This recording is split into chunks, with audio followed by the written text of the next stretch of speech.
కాపు బలిజ సంక్షేమ సేన executive committee meeting ఈ రోజున పాలకొండలో జరిగింది. ఎగ్జిక్యూటివ్ కమిటీ సభ్యులతో పాటు 26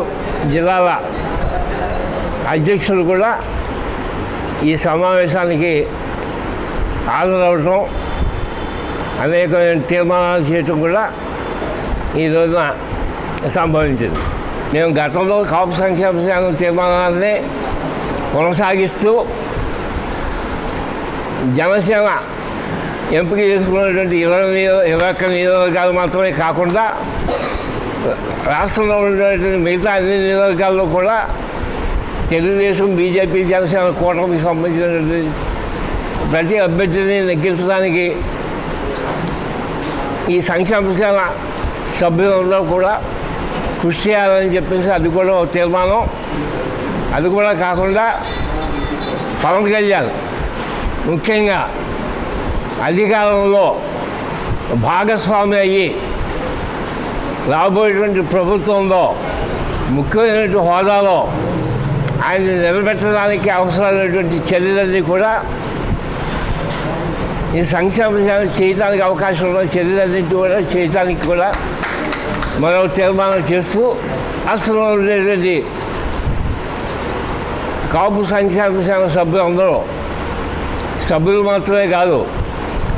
కాపు సంక్షేమ సేనకి అటాచ్ అయినటువంటి అన్ని కులాల వాళ్ళు కూడా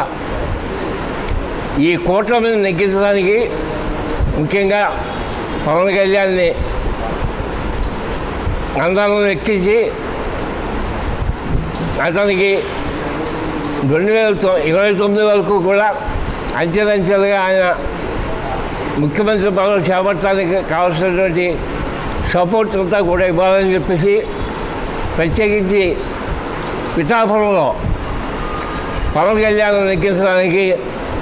అన్ని చర్యలు కూడా తీసుకోవాలని చెప్పేసి ఈ ముఖ్యమైన తీర్మానాలను కూడా ఈవేళ సంక్షేమ సేన ఆమోదించడం జరిగింది. కాపులందరినీ కూడా ఏ కులం ఏ సంఘంలో ఉన్నా సరే, కాపు సంక్షేమ సేనే కాదు వివిధ సంఘాల్లో ఉన్న కాపులు అందరినీ కూడా కొనేది ఏంటంటే పవన్ కళ్యాణ్ యొక్క విజయానికి, కూటమి యొక్క విజయానికి మీరంతా కూడా తోడ్పడాలని చెప్పేసి